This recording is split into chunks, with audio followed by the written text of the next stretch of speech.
जी।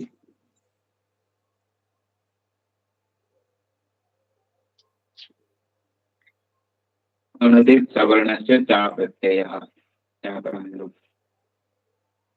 पाठ विचार कर रहे थे।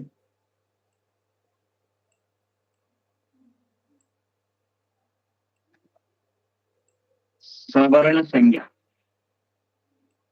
सवर्ण संज्ञा करने वाले सूत्र क्या था? उच्चारण स्थान और प्रयोजन। प्रश्न क्या था?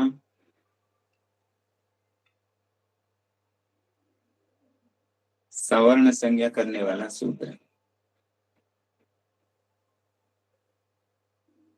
तुल्यस्य प्रयत्नः सवर्णम्। तुल्यस्य प्रयत्नं सवर्णम्, तुल्यस्य प्रयत्नं सवर्णम्। इसका क्या अर्थ है? जिन वर्णों का परस्पर उच्चारण स्थान और प्रयत्न समान होते उनके सवर्ण संज्ञा होती। तुल्य यानी समान, आश्रय यानी उच्चारण, उच्चारण स्थान, आश्रय यानी उच्चारण स्थान और प्रयत्न जिनके समान होंगे उनके सवर्णम, उनके सवर्ण संज्ञा।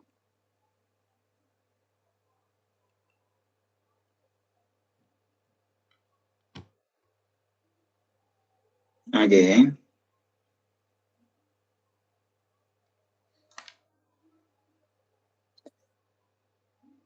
सवर्ण संज्ञा से, जैसे कि क के सवर्ण कितने हो सकते हैं? क ख ग घ जी, क ख ग घ ङ, क्योंकि इनके साथ इतने वर्णों के साथ ही परस्पर में आपस में सभी का स्थान और प्रयत्न समान है। झ का स्थान क्या है? झ, झ वर्ण का च छ ज झ ञ। तालु है उसका स्थान। जी, तालु। स्थान है तालु। प्रयत्न क्या होगा?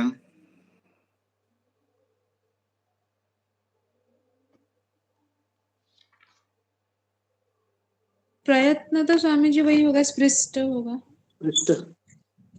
स्पृष्ट प्रयत्न।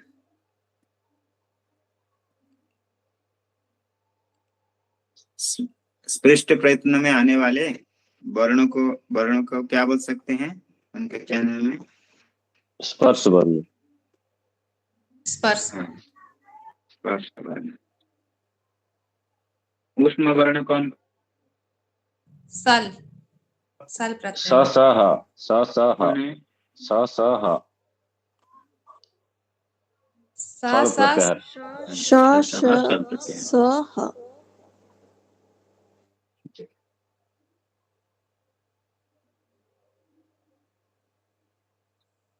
आगे स्वामी जी मेरे तो में है, यहाँ पे डाउट था। जी, जैसे ह वर्ण का स्वामी जी क्या होगा? बाह्य प्रयत्न हर्ष में आता है, सल में भी तो आता है स्वामी जी। शल में आता है, ठीक है। तो बाह्य प्रयत्न हर्ष में आने से हसा संबार नाद घोष संबार नाद घोष हो गए इतने जी। और शल में आने से महाप्राण जी, इतने हो जाएंगे।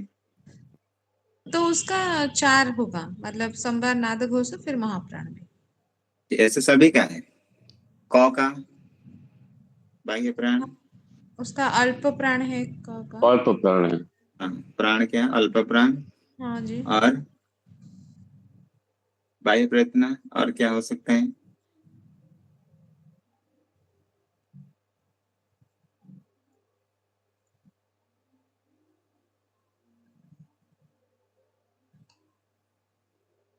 और क्या हो सकता है?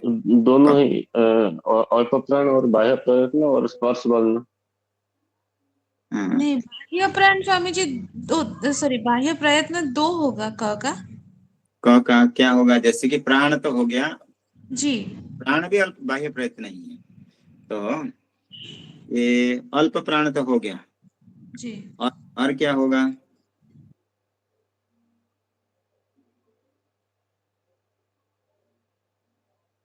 खर संभार, खर खर में विवार श्वास आघोष, विवार श्वास आघोष,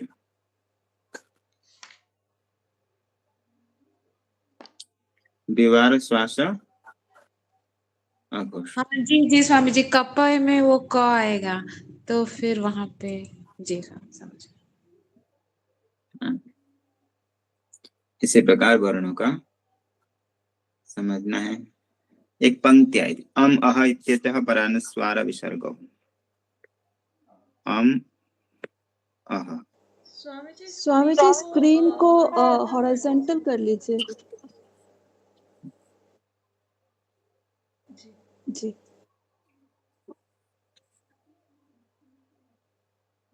अम अह, ये पंक्ति गाई थी वहां पर, अम अह इत्यचः परानुस्वार विसर्गो, इत्यचः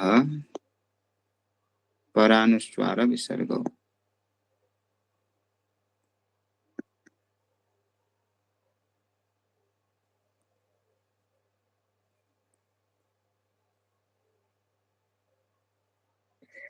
इसका अर्थ बताए थे कि कभी भी अनुस्वार और विसर्ग प्रयोग होंगे, अचः अच से परे ही होंगे। इसके लिए दृष्टांत दिए थे अम और अह। अम अह इत्यचः परानुस्वार विसर्ग।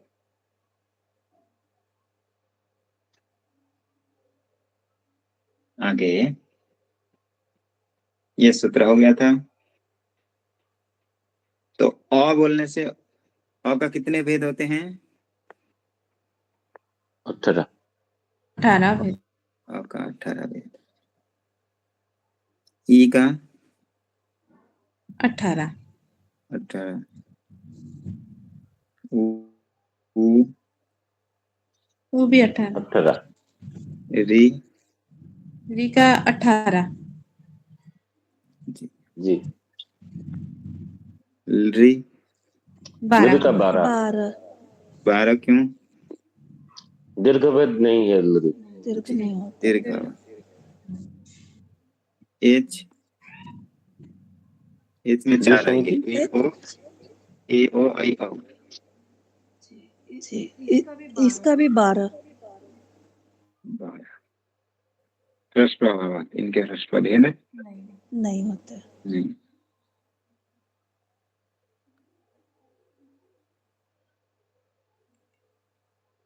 आगे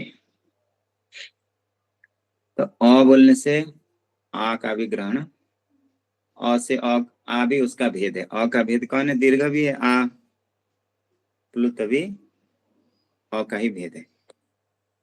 इसी प्रकार ई के भी ह्रस्व दीर्घ प्लुत भेद है, उ के भी ह्रस्व दीर्घ। इसी बात को बताने के लिए आगे सूत्र भी हमने पढ़े थे, उच्चारण किए थे। अनुदित सवर्णस्य च प्रत्यय, तो अ का जो सवर्ण हो जाएगा उसके अक्षर भेद उसके सवर्ण हो जाएंगे। ई के भी अपने अक्षर सवर्ण हो जाएंगे। तो इसलिए अ बोलने से अ के जितने सवर्ण हैं उनका ग्रहण हो जाएगा। अवर्ण कहेंगे तो अक्षर का, ई वर्ण कहेंगे तो कितने का ग्रहण होगा? 18 का। 18 का। इसलिए अयुण सूत्र में अलग से आ दिए हैं?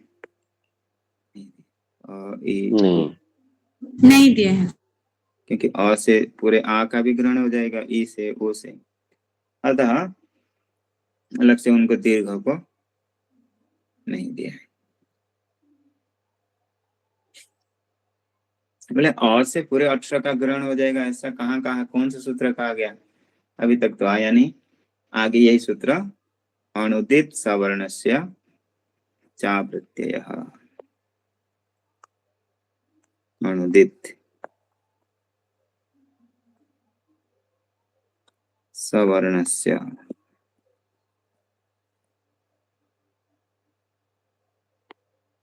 चा तो स्वामी जी जी जो सारे तो वर्ण है, री तो ठीक है, लरी को क्यों माना जाता है? वो तो हड़ जो है वो तो ल करके है, लण भी है, लण करके एक तो वर्ण है, ये वहां भी ल है, रे फिर लरी। रे अलग से स्वर वर्ण है,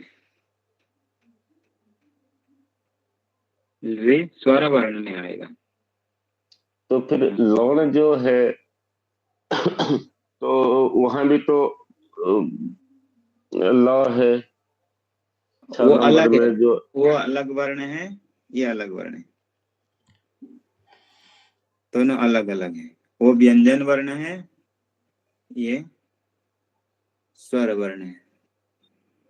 समझिए, वो जो व्यंजन वर्ण को लरी नहीं कर सकते क्या? उसका रीकार दे के तो लरी कर सकते हैं। और उसको री जोड़ेंगे तो होगा, री बोल सकते हैं।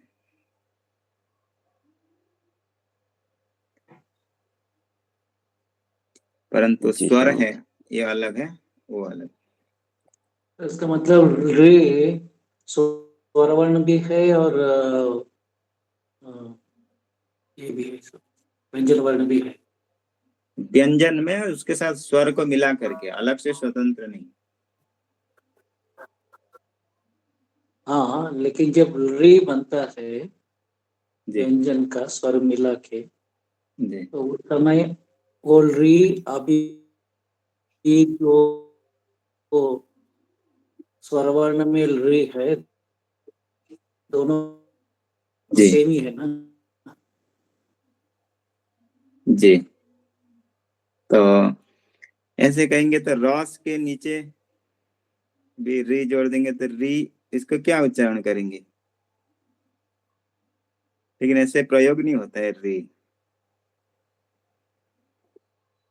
समझिए, हम लोग तो पढ़े ऋषि, ऋषि का मतलब री और वो तो ऋषि, अलग है ना। र मतलब अलग है, लेकिन री में तो थोड़ा सा प्रॉब्लम रह नहीं, जाता यहाँ है। पर भी देखिए ऋषि, इसको भी क्या लेंगे री, ऐसा कोई वर्ण मिल रहा नहीं, ऋषि ऐसे बोलते हैं ऋषि। तो कोई आपत्ति नहीं है, री, ये वाले री, ये वाले री। यदि आप दोनों को लेकर के कोई कोई एक शब्द बोल सकते हैं तो अच्छी बात है, कोई शब्द प्रयोग होता होगा। एक तो लृकार वाला है ये, लृकार, ये स्वर वाला है लृकार। व्यंजन से यदि कोई शब्द मिल रहा है तो बोलिए।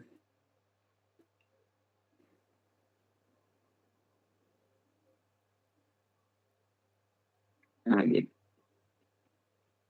वो अलग वर्ण है, ये अलग है, री। स्वर तो स्वतंत्र है,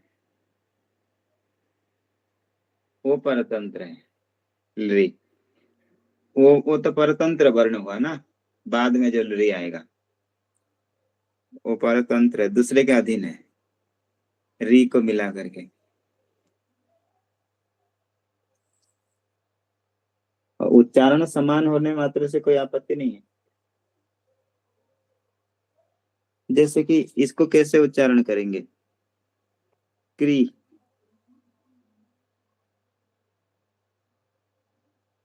इसको कैसे उच्चारण करेंगे हिंदी में? क्री बोलेंगे। ये भी, क्री। ये भी क्री है, ये भी क्री है। उच्चारण समान होने मात्र से, उच्चारण थोड़ा सा फर्क है ना सब। इसको थोड़ा बताइए कैसे, इसका क्री, हाँ, ये भी क्री, फर्क लग रहा है। इसका स्थान भी बोलता है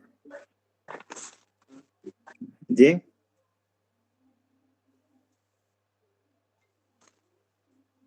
क्री, ये भी क्री, ये भी क्री।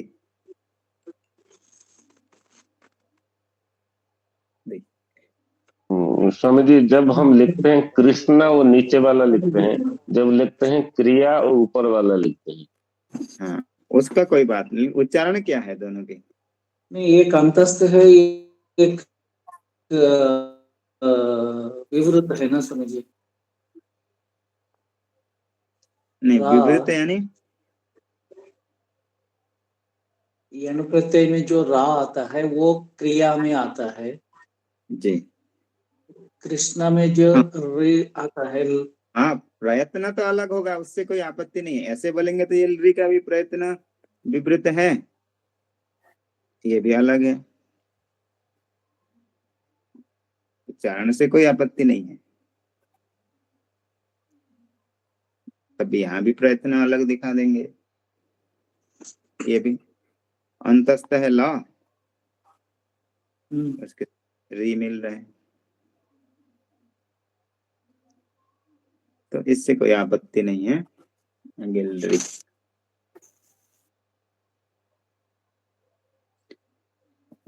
कोई नहीं। तो अभी विचार चल रहा था सवर्ण संज्ञा को लेके। तो अ बोलने से अ के अक्षर का पूरे ग्रहण हो जाएगा।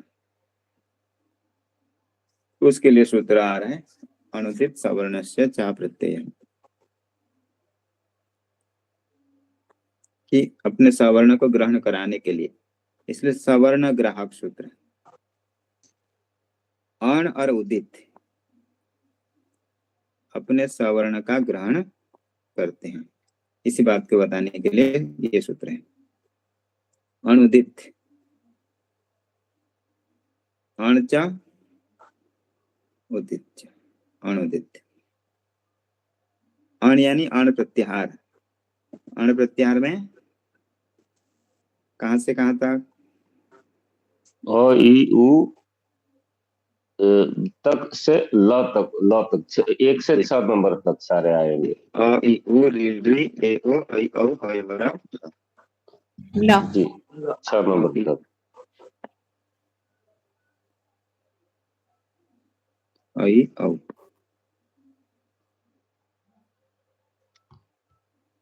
य ब र इतने, ये इतने अपने सवर्ण को ग्रहण करते हैं।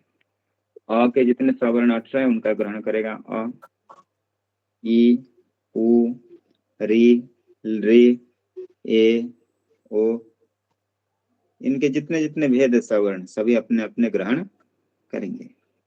ह का नहीं है इसलिए ह ग्रहण नहीं करेगा। र का भी नहीं है इसलिए ये भी अपने सवर्ण का ग्रहण नहीं करेगा। य का 2 भेद है, आगे आएगा इसी सूत्र में अंतिम में। अनुनासिक और अनुनासिक 2 भेद से ये है, इसलिए यह 2 ग्रहण करेगा, वह भी 2।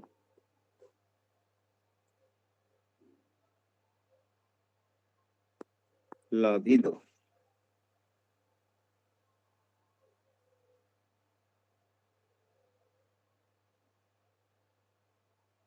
स्वामी जी, री के भी तो भेद आएंगे ना? लिरिक ये सभी का अपने सवर्ण, ये नहीं, तो पूरे जो री 30 भेद आते हैं ना, उनका भी वो बताएंगे, वो सभी अच्छा। ये जी ये जी सभी जी बताते हैं जी ना, जी। ये अपने अपने पूरे भेद का ये ग्रहण करेंगे, तो अपने सभी भेद का ये ग्रहण कर लेंगे। इसके लिए ये सूत्र है अण और उदित। अण से इतने और उदित, उदित यानी जिसका उत इत यस्य उकार ईत संज्ञा होती है। यस्य येषां, जिनका उनको कहेंगे उदित, यानी जिसके उकार का इत संज्ञा हुई है। जैसे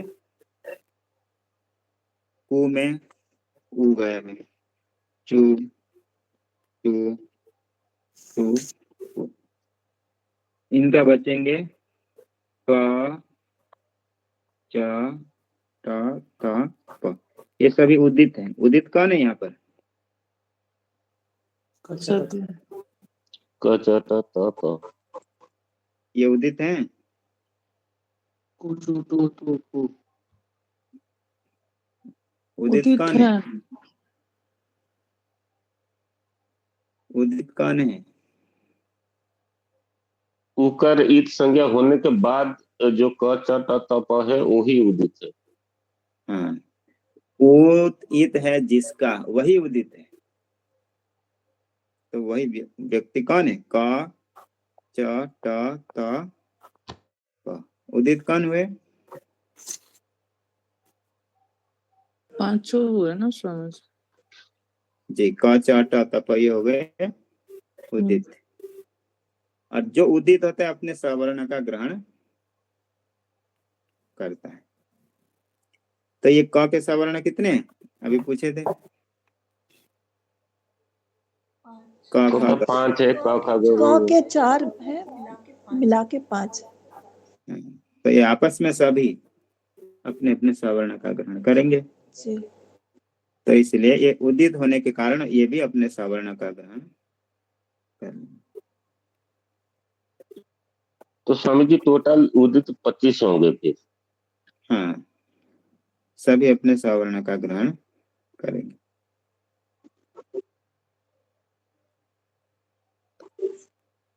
आगे तो इतना तो सूत्र समझ में आ गया।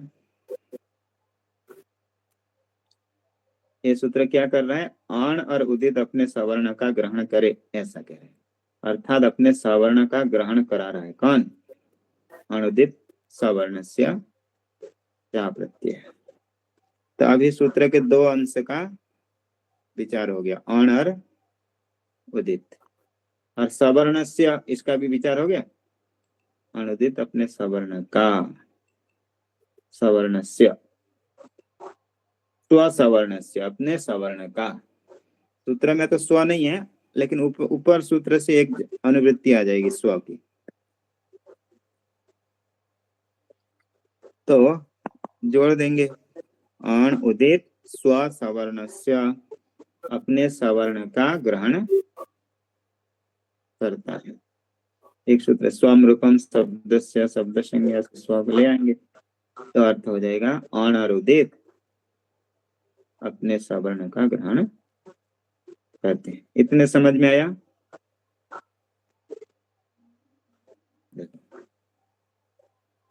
लेकिन सूत्र में और एक अंश है, क्या? अप्रत्यय। और एक क्या है इसमें?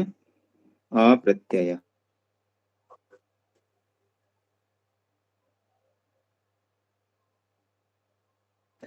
तो अभी सूत्र में आपको कैसे अर्थ हो जाएगा? ऐसे हो जाएगा, अप्रत्यय अण। अप्रत्यय जो सूत्र में था उसका अण के साथ जोड़ के अर्थ करना। तो अर्थ होगा अप्रत्यय अण और उदित अपने सवर्ण से संज्ञा से, यानी सवर्ण का संज्ञा करते हैं, अर्थात सवर्ण का ग्रहण। सवर्णस्य, सवर्णस्य संज्ञा से। देखो सूत्र में आया था अप्रत्यय, लास्ट। वो अप्रत्यय का किसके साथ जोड़ देना? अण के साथ। अभी बताएंगे इसका क्या अर्थ है। तो अण कैसा होना चाहिए? अप्रत्यय अण होना चाहिए। ठीक है। तो देखो उदित के साथ नहीं जुड़ेगा, अप्रत्यय का किसके साथ जुड़ेगा? अण के साथ। तो अर्थ हो गया अप्रत्यय अण। जो अप्रत्यय अण होगा वो अपने सवर्ण का ग्रहण करेगा। पहले आपको इतना बता दिए थे कि सवर्ण अण अपने सवर्ण का ग्रहण करता है, लेकिन उसमें और थोड़ा सा जोड़ना है अप्रत्यय, क्योंकि सूत्र में आया है। तो अप्रत्यय अण अपने सवर्ण का ग्रहण करता है। इतना सूत्र तो दिमाग में बैठ गया कि नहीं आया? जी स्वामी जी, थोड़ा थोड़ा आ रहा है समझ। जी स्वामी जी। देखो ऐसा है कि आपको पूछा जाए अ बोलने से अ का कितना ग्रहण हो जाता है? अ का अक्षर ग्रहण होता है। वो कैसे पता चला? ये सूत्र कहा ना कि अण अपने सवर्ण का ग्रहण करता है, इसके साथ से तो हुआ वो, क्योंकि ये सूत्र कहा कि अण अपने सवर्ण का ग्रहण करता है। इतना तो समझ में आ गया कि नहीं आया? ये जी समझ।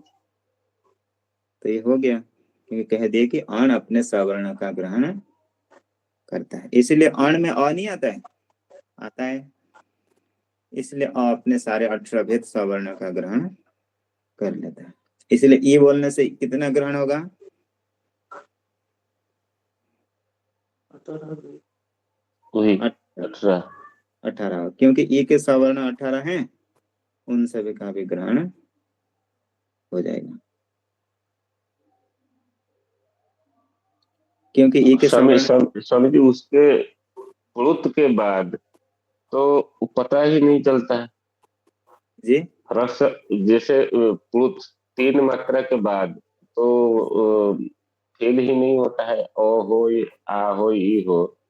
जब 3 मात्रा हम हर्ष दीर्घ और प्लुत लेते हैं उसके बाद और जो 15 का तो ये नहीं होता है ना।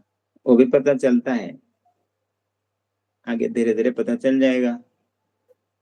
देखिए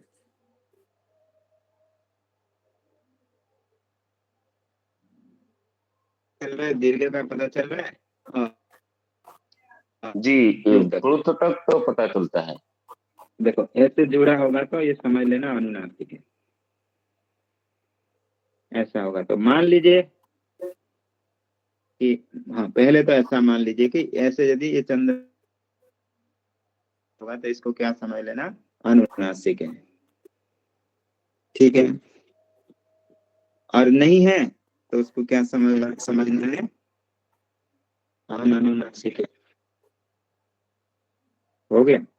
तो और बचा कौन सा? सभी भेद पता चल गया, और 3 बचा है समझ में नहीं आने वाला। उदात्त, अनुदात सॉरी अनुदात्त और स्वरित।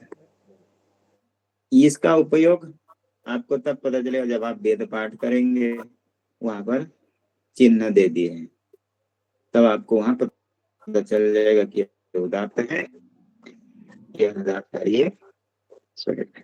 तो अभी पता चल गया सारे भेद। जी समझ। इतने को लेकर के अच्छा है।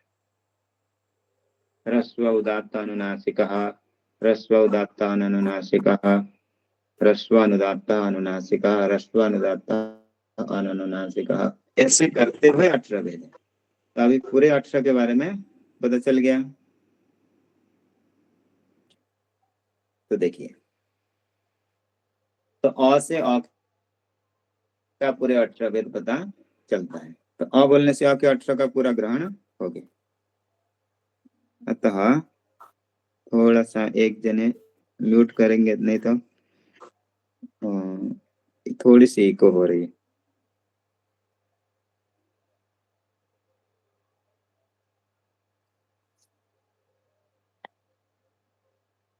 अतः तो अ बोलने से अ के पूरे 18 का ग्रहण क्यों होता है? कोई बताया ऐसा सूत्र?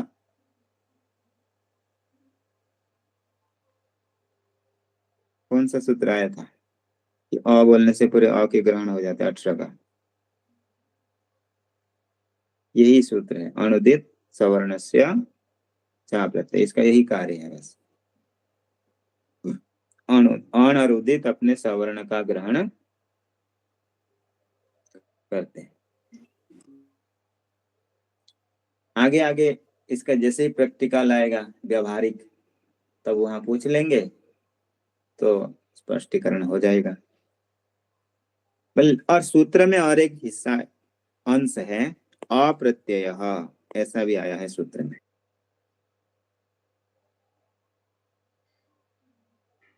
अनुदित सवर्ण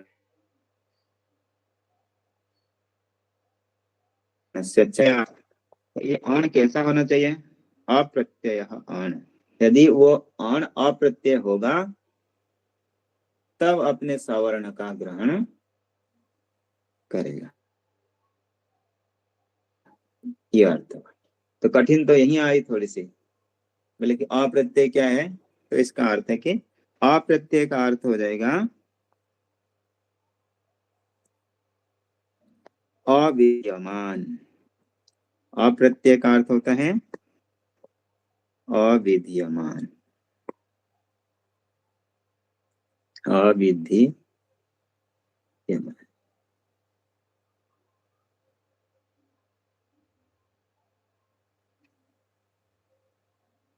कहाँ गया?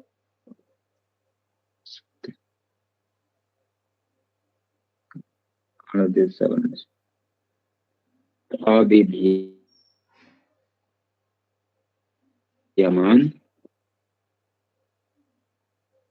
अप्रत्यय का अर्थ क्या हो गया? अविद्यमान। ऐसा अर्थ क्यों होगा? देखिए, प्रत्यय का अर्थ होता है, प्रत्यय का अर्थ होता है विद्यमान। अप्रत्यय का अर्थ हो जाएगा विद्यमान। मतलब जो विधान किया गया है उसको क्या कहते हैं? विद्यमान। इसको अन्य शब्द में कहें तो क्या कहेंगे? प्रत्यय। प्रत्यय का क्या अर्थ है? विद्यमान। अप्रत्यय का अर्थ हो गया अविद्यमान। मतलब विद्यमान का अर्थ क्या हो गया? जिसको विधान किया गया है उसको कहेंगे विद्यमान। जिसको विधान नहीं किया गया है अविद्यमान। तो वो अण कैसा होना चाहिए? अविद्यमान अण होना चाहिए।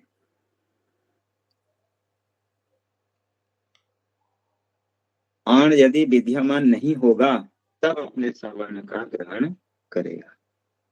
यदि अण विद्यमान हो जाएगा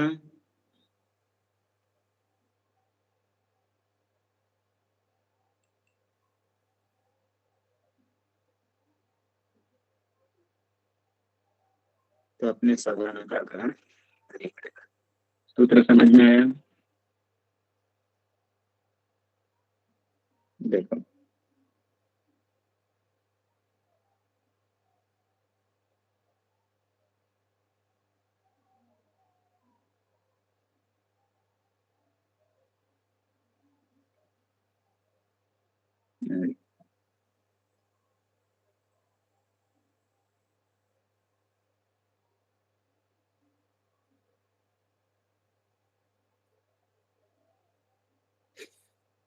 आगे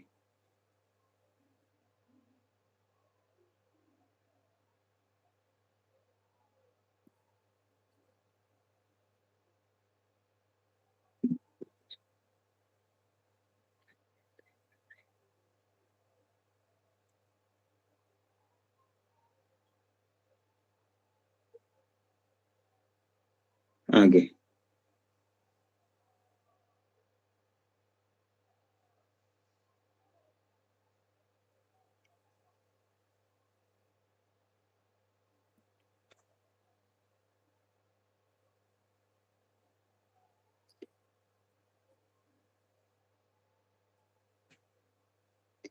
अभी ये सूत्र समझ में आया कि नहीं इसको बताए, फिर हाँ नहीं बोलिए, फिर इसको बताते हैं। अविद्यमान थोड़ा सा आप लोगों को भारी पड़ गया। नहीं स्वामी जी, अविद्यमान और जो विद्यमान वो समझ में नहीं आया। जी स्वामी जी, थोड़ा रिपीट कर दीजिए। देखो,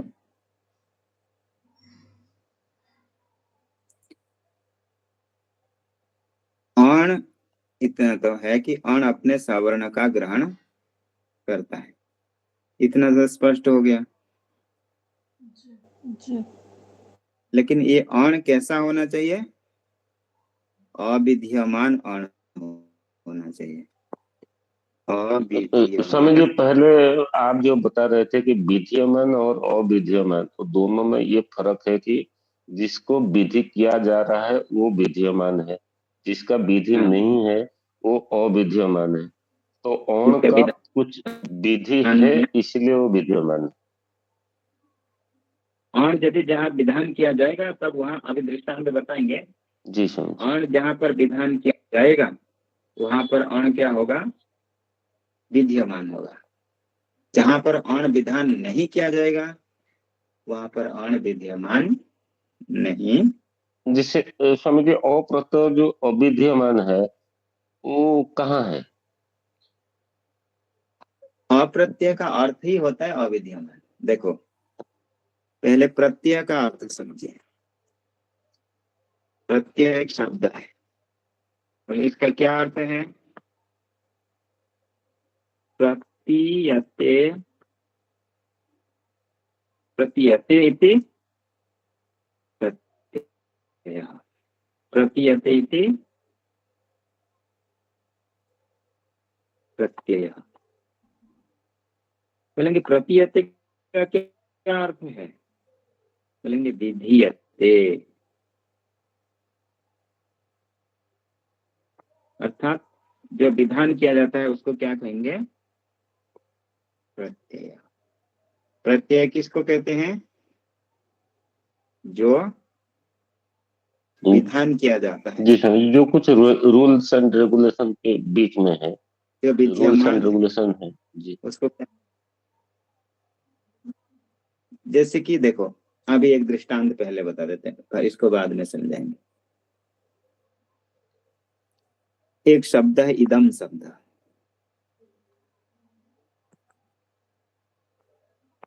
इदम शब्द है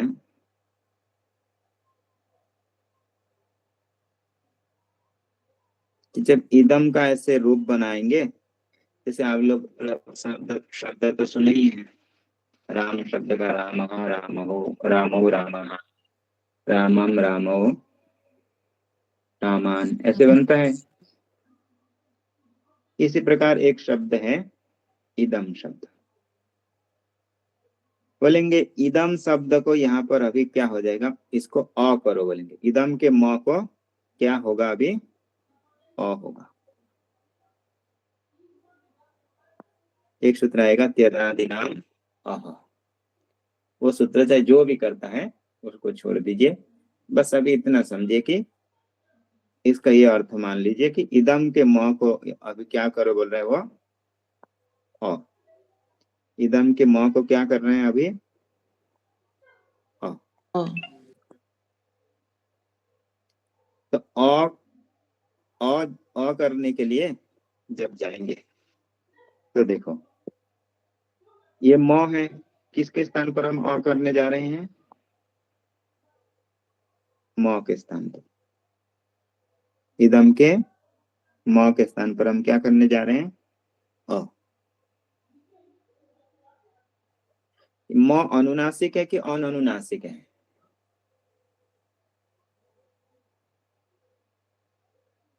म अनुनासिक है कि अननुनासिक है?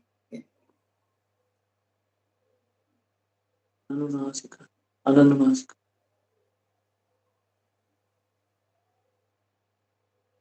म अनुनासिक है क्योंकि मुख और नासिका दोनों मिलकर के उच्चारित होता है इसका। यमगणना नाम नासिका च, यमगणन, इतने वर्ण का स्थान क्या क्या होता है? नासिका भी होता है और अपने अपने उच्चारण स्थान भी होते हैं अलग अलग। तो म का दो स्थान है, ओष्ठ भी है और नासिका भी है। म का उच्चारण स्थान क्या है? ओष्ठ और नासिका। ओष्ठ, ओष्ठ और नासिका है। जिस वर्ण का मुख और नासिका दो चीज मिल जाते हैं उस वर्ण की क्या संज्ञा हो जाती है? अनुनासिक संज्ञा। सूत्र पढ़े थे, मुख नासिका वचनो अनुनासिका। मुख सहित नासिका, मुख और नासिका मिलकर के कोई वर्ण उच्चारित होता है तो उसकी अनुनासिक संज्ञा होती है। इसलिए ये म अनुनासिक है कि अननुनासिक है? अनुनासिक। अनुनासिक है। तो देखो, तो म के स्थान पर अभी हम क्या करने के लिए जा रहे हैं? क्या विधान कर रहे हैं म के स्थान पर? आ, अ। तो म के स्थान पे हम विधान कर रहे हैं अ। तो विधियमान कौन है? जिसको विधान किया जाता है उसका नाम है, उसको क्या बोल सकते हैं हम? विधियमान। यहाँ विधियमान कौन है? अ। हम म के स्थान पे क्या विधान कर रहे हैं? अ। तो यहाँ विधियमान कौन है? अ है। ये विधियमान है, अण है ये अ? अण में आता है अ? जी आता है। तो ये विधियमान अण हुआ अकार। जी तो ये अकार क्या हुआ? ये विद्यमान अण का आपको उदाहरण मिल गया। देखो, ये अविद्यमान भी है और अण भी है। ये अकार विद्यमान अण है। ये विद्यमान अण कैसे हुआ? ये अ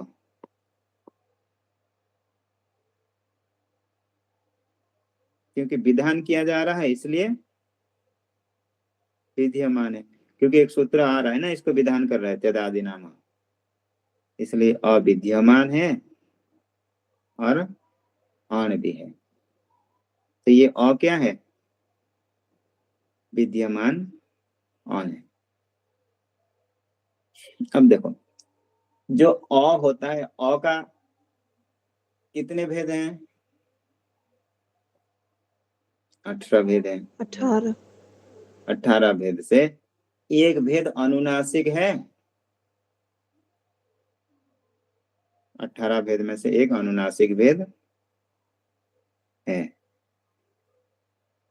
तो ये म के स्थान पर जब स्वामी जी एक और विधियमान भी बता दीजिए, ताकि दोनों का बीच में फर्क थोड़ा सा आसान में समझ लेंगे। देखो, जिसको विधान नहीं किया गया वो अविद्यमान है। जैसे ये ई है, ये सभी अविद्यमान है, अण है। ये ई को यहाँ पर विधान नहीं किया जा रहा है, ये ई ऐसे ही है। देखो, ईदम में ई लिखा है, ये ई है। ये द में अ है, वो अण है। और इसको यहाँ विधान नहीं किया जा रहा जी है। जी स्वामी जी हो गया, समझ में आई। तो देखो, तो स्वामी जी इदम में ई जो है अविद्यमान है। हाँ, क्योंकि उसको विधान नहीं किया जा रहा है। जी, और चूंकि द में अ है इसलिए वो विद्यमान होगा। नहीं नहीं नहीं, विद्यमान। द में अ ये भी अविद्यमान है। माँ के जगह में उसका विधान। सिर्फ लेकिन म को स्वामी जी छोड़ द के के साथ अच्छा म में जो अ है उसका विद्यमान। म में अ नहीं है, म के स्थान पर अ कर रहे हैं, जो म के विधान कर स्थान पे रहे हैं। अ हो रहा है। जी देखो, जब एक के स्थान पर हटा करके जब दूसरा डाला जाता है उसको बोल रहे हैं विद्यमान। विद्यमान। उसको क्या कहते हैं? विद्यमान। जो विधान किया जाता है उसको बोलते हैं विद्यमान। तो म के स्थान पे क्या विधान कर रहे हैं? आकार तो विद्यमान कौन हुआ? आकार ये अण है, हाँ अण भी है। विद्यमान भी है। तो विद्यमान है और अण है। अभी इतना पता चल गया। अब देखिए, जी स्वामी पता अ का कितने भेद होते हैं? 18 भेद होते हैं। अ का 18 भेद होते हैं, तो उसमें एक भेद अनुनासिक है कि नहीं? अनुनासिक भी है। जैसे अ का ह्रस्व उदात्त अनुनासिक नहीं आया? आया। तो जी स्वामी। अनुनासिक भी है। तो कोई कह सकता है कि देखो, ये म अनुनासिक है कि नहीं? जी स्वामी जी। तो बोले कि आप जब अ विधान कर रहे हो तो अ भी इसके स्थान पर अनुनासिक वाला ही करो। जी स्वामी। ये म के स्थान पर जब आप ऐसे जब बनाते हो तो ईदम आगे अ लिखते हैं, तो यहाँ पर ऐसे अ लिख देते हैं, सामान्य वाले अनुनासिक वाले। कोई कहेगा देखो म अनुनासिक था, तो म के स्थान पर होने वाला अ भी अनुनासिक होना चाहिए, ऐसे लिखना चाहिए उसको। बोले नहीं, जी अगर इसे लिखेंगे तो जो दोनों का विधान उच्चारण किया सब जाता है वो बराबर हो अपने जाएगा। सवर नहीं, अनुनास थोड़ा अलग होगा, ऐसा नाक भी आएगा थोड़ा सा।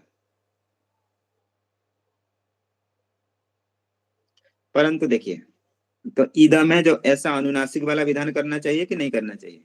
ये करना चाहिए, क्योंकि जिसके स्थान पे कर रहे हैं वो अनुनासिक था कि नहीं? अनुनासिक था। म के स्थान पे विधान कर रहे हैं, म अनुनासिक था स्वयं, तो उसके स्थान पर होने वाला अ भी अनुनासिक होना चाहिए। लेकिन बोल ये नियम हमने अभी बना दिया है कि यदि कोई विधान करने वाला अण होगा तो अपने पूरे सवर्ण को ग्रहण नहीं करेगा। इसलिए जो ये अविधान कर रहे हैं म के स्थान पर, ये जैसा विधान किया जा रहा है वैसा ही होगा। ये अनुनासिक विधान नहीं कर रहे हैं, ऐसे सिंपल वाला अनुनासिक कर रहे हैं, इसलिए ऐसे सिंपल वाला ही होगा, अनुनासिक वाला ही होगा। ये कैसे पता चला कि ये अ म में जो अ है, म के स्थान पर जो अ हुआ, ये अनुनासिक होगा कि अनुनासिक होगा? बोलेंगे अनुनासिक होगा। बोले नहीं, म अनुनासिक होने से अनुनासिक होना चाहिए। बोले नहीं, जो विधान कर रहे हैं पाणिनि जी तो स्वयं अनुनासिक विधान नहीं किए हैं। बोले नहीं, सवर्ण है उसका, अ का तो सवर्ण अनुनासिक है, तो ग्रहण करके विधान कर देगा। बोले कि नहीं, यहाँ पर जो ये अ है पूरे भेद का अपना ग्रहण नहीं करेगा, जितना विधान किया गया है उतने का ही ग्रहण करेगा। अर्थात कुल मिलाकर के देखिए, इतना सरल है कि जितने विधान किया जाएगा उतने का ही होगा, पूरे के 18 का ग्रहण नहीं होगा जब विधान किया जाएगा। इतना है, समझ में आया? जी स्वामी।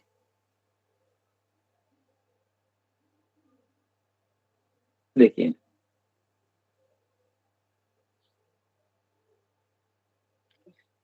विद्यमान होगा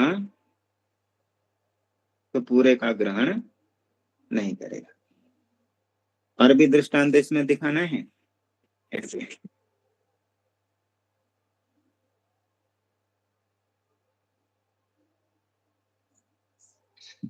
अगला ही प्रकरण में एक सूत्र आएगा, देखो, इको याणाची, ऐसे आएगा, इको याणाची।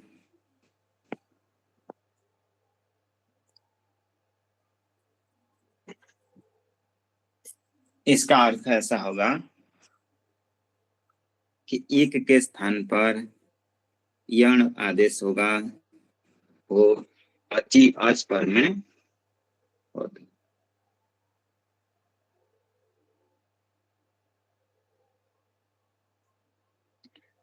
एक के स्थान पर ऐसे अर्थ करेंगे, ऐसे अर्थ भी क्यों होगा वो आगे स्पष्ट होगा। पहले एक के स्थान पर बोलेंगे तो एक क्या है, तो एक प्रत्याहार को देखना पड़ेगा हमें। एक प्रत्याहार में क्या क्या आएंगे?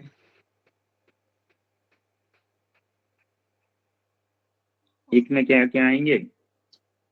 ई उ री री। ई उ री। देखो, इस चार के स्थान पर, ये स्थान हो गए, इनके स्थान पर क्या विधान होगा? यण। यण। यण क्या है? यण प्रत्याहार। क्या क्या आएंगे?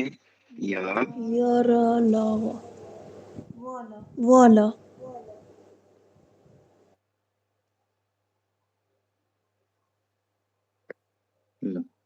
ये आदेश होंगे। किसके स्थान पे होंगे? इक के स्थान पे। क्या क्या आदेश होंगे? य व र ल। कब आदेश होंगे? अची, अच पर में हो तो अच। अच में क्या क्या आएंगे? ओ ई उ री री ए ओ ऐ ओ। अ ई उ रे रे ए ओ आई औ। ओ आई औ। इतने पर में होंगे तो पहले रहेंगे इतने, ये चार, इनमें से कोई भी एक, ई हो उ रील रे, ये चार होंगे। इन चार के बाद पर में क्या चाहिए? ये अच, अ ई उ रील रे ए ओ ऐ ओ। तब क्या आदेश हो जाएगा? ये यान, ये री के इन चार के स्थान पर ई उ री रे। अब देखिए इसको उदाहरण में लेंगे तो एक शब्द शब्द ले लीजिए, सुधी।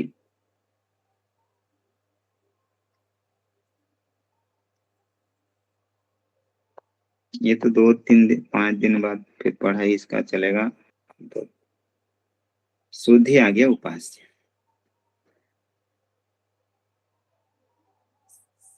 तो देखो अभी ये को चित्र थोड़ा विचार करो। यहाँ पर आया है एक, तो ये सुधी में एक कौन है? ई। ऐसे तो ऊ भी है, ये ऊ भी है, ये सभी है, लेकिन अभी हम सीधा समझाने के लिए बोल रहे हैं ऊ। ये धी में जो ई है, ये ईक है।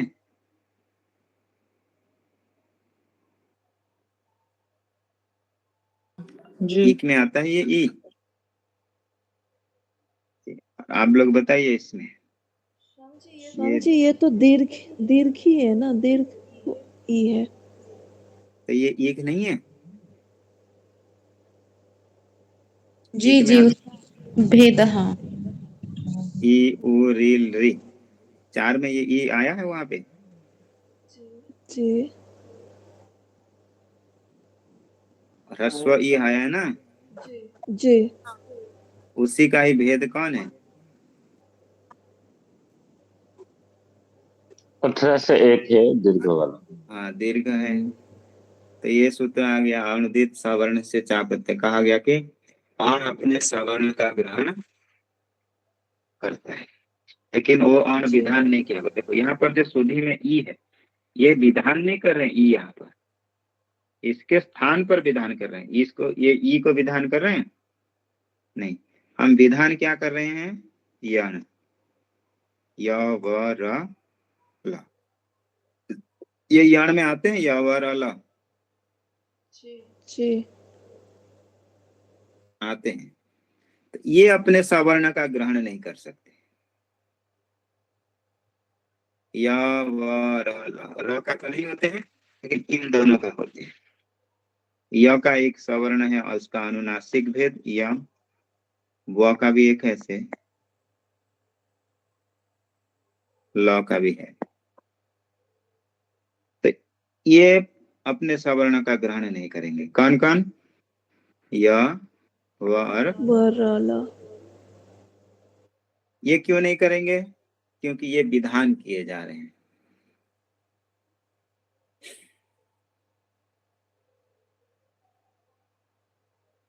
अब देखो ये अपने सवर्ण का ग्रहण कर दिया, ये अण है। तो ये एक अपने सवर्ण का ग्रहण करने के कारण ये ह्रस्व के अंतर्गत इको यणचि में ई का आया है, ई आया है। देखो इको यणचि सूत्र आया, इसमें ई आया, इसमें दीर्घ आया है नहीं, ह्रस्व आया है। सूत्र में क्या आया है? ह्रस्व इक। और हम दृष्टांत दिखा रहे हैं किसको? दीर्घ को, तो ये ई का अक्षरभेद ग्रहण हो जाएगा, इसके कारण यहाँ पर भी लग जाएगा सुधि में, क्योंकि ह्रस्व का एक भेद है, सवर्ण है दीर्घ। परंतु ये यण विधान किया जा रहा है, तो इसका जो सवर्ण होंगे य व ल, इनका ग्रहण नहीं होगा। अब देखो पर में क्या है, अचि, ये विधान नहीं किया जा रहा है, ये निमित्त है। जो प्रथमा होता है वही विधान किया जाता है, आदेश होता है जब विधान करते हैं। ये अचि है, ये सप्तमी विभक्ति है, तो ये निमित्त है, तो ये भी अपने पूरे सवर्ण का ग्रहण कर लेगा। इसलिए ह्रस्व ई हो अथवा पर में ह्रस्व अच हो, दीर्घ हो, प्लुत हो, कुछ भी हो चल सकता है। तो देखिए ये ई से हम पूरे को ले लेंगे, अक्षर भेद ले सकते हैं। ऊ से भी हम ऊ के पूरे अक्षर भेद, कोई भी वर्ण हो तो ये सूत्र लग सकता है।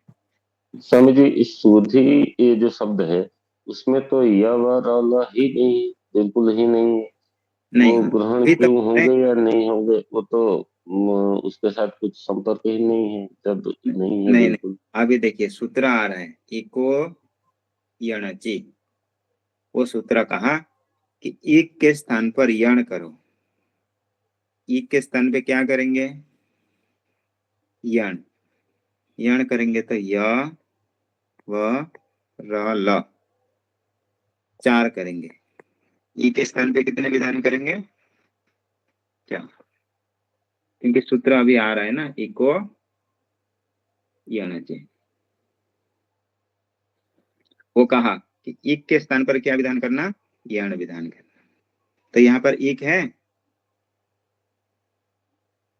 ई का ई, तो इसको क्या विधान हो जाएगा, 4, य व र ल।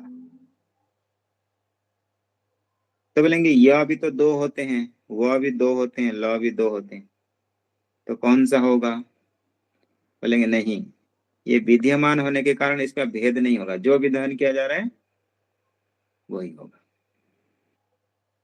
तो ई के स्थान पर इन चारों में से एक होगा, जैसे कि यह हो जाएगा। आगे बताएंगे, सूत्र आएगा, वो प्रक्रिया सब अलग है। ई का स्थान तालु है, य का स्थान तालु है, इसलिए ई के स्थान पर क्या हो जाएगा, ऐसा आगे यह हो जाएगा। आगे ऐसे लिखेंगे, शोधय उपास, वो तो आगे की पाठ है, संधि प्रकरण में। तो अभी हम क्या दिखा रहे हैं यहाँ पे, ये दिखाना है कि इको यणचि में इक बोला है, ह्रस्व ई कहा है, और हम यहाँ पर सुधि में दीर्घ के स्थान पर भी इको यणचि सूत्र लगा रहे हैं। क्यों लगा रहे हैं, क्योंकि इक बोलने से ई का दीर्घ का भी ग्रहण हो जाता है, हो जाएगा। क्योंकि ये विद्यमान नहीं है, विधान नहीं हो रहा, ये स्थानीय है, इसलिए पूरे का ग्रहण एक कर लेगा, दीर्घ को भी ग्रहण करके इसके स्थान पे हो जाएगा। अब यण विद्यमान होने के कारण यण का यदि सवर्ण होंगे तो वो ग्रहण नहीं करेंगे। अचि में कितना आया है, 9, अच में कितने आते हैं, 9, 9। तो ये 9 आने के कारण ये 9 पूरे अपने सवर्ण का ग्रहण करेंगे, ये 9, क्योंकि ये भी विद्यमान नहीं है, इसलिए। तो अ का कोई भी भेद हो तो भी लग जाए। ऐसे तो समय हो गया है, अगला पाठ भी है अभी। तो सुधि आगच्छति, ऐसे बोलेंगे, सुधि आगच्छति, मतलब अच पर में हो तो सूत्र लगता है, पर में अच में क्या क्या आया है, अ ई उ री री ए ओ ऐ औ, 9, ये वाले। इसमें आ आया है, नहीं, ये 9 के अंतर्गत आ दिख रहा है? नहीं। तो पर में बोलोगे कि अच नहीं है, नहीं, क्योंकि अच बोलने से पूरे का ग्रहण होता है, दीर्घ जी का प्लुत का, इसलिए आ होने पर भी आगे करेंगे। कल भी है, कल और परसों। जी स्वामी जी, कल कल वही जो अभी जो बता रहे हैं ना सूजी, और एक बार बता देंगे, एक्चुअली थोड़ा सा डाउट है वहाँ। हाँ ठीक है, कोई नहीं, इसको ओम दित्ता अवसान राजराजो नरम उद्धर्तु कामसनकादि सिद्धाने तद्विमर्शे शिव सूत्र जालम। शांति शांति शांति। ओम शांति शांति। प्रणाम स्वामी जी।